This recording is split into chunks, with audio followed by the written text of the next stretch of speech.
Good morning, everyone. Today we will be discussing structures in plate boundaries. What are the structures in plate boundaries? Let's proceed to tectonic plate. Veles, please read. Tectonic plates are essentially ridges in the Earth's lithosphere, a layer that includes the crust and the upper part of the mantle. They range in size from a few hundred thousand of kilometers across. So, tectonic plate. Tectonic plates are uniquely examples of tectonic plates. The seven continents are the example of the tectonic plates. Kana sila, gamove na sila. Slowly but constantly. Now, iba, in the last reporting, we've tackled about the types of boundaries. Muna siya ang kanang mga kuan nga more move na siya. It's either na yung babaw, na yung paubos, na yung magbulag, or na ay magtagbo. Mauna siya ang types of plate boundaries. Muna ang reason why magbulag-bulag na ang seven continents.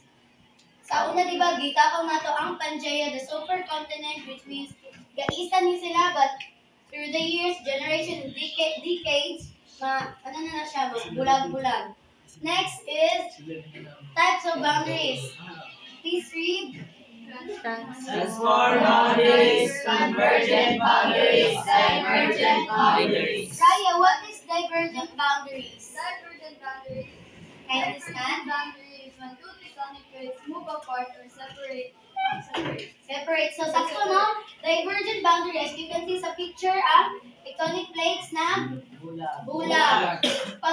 Ayun timaan sa mga boundaries is ang ilahang forma or how ilahang pagkanang determine. Ang divergent, magbulag.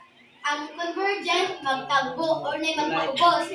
While ang transform, mag-slide. Horizontally. Bulag. Ay, sakto na siya.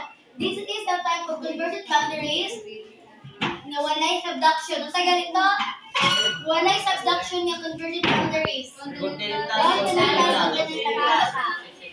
as magna rises from the surface and transform boundaries.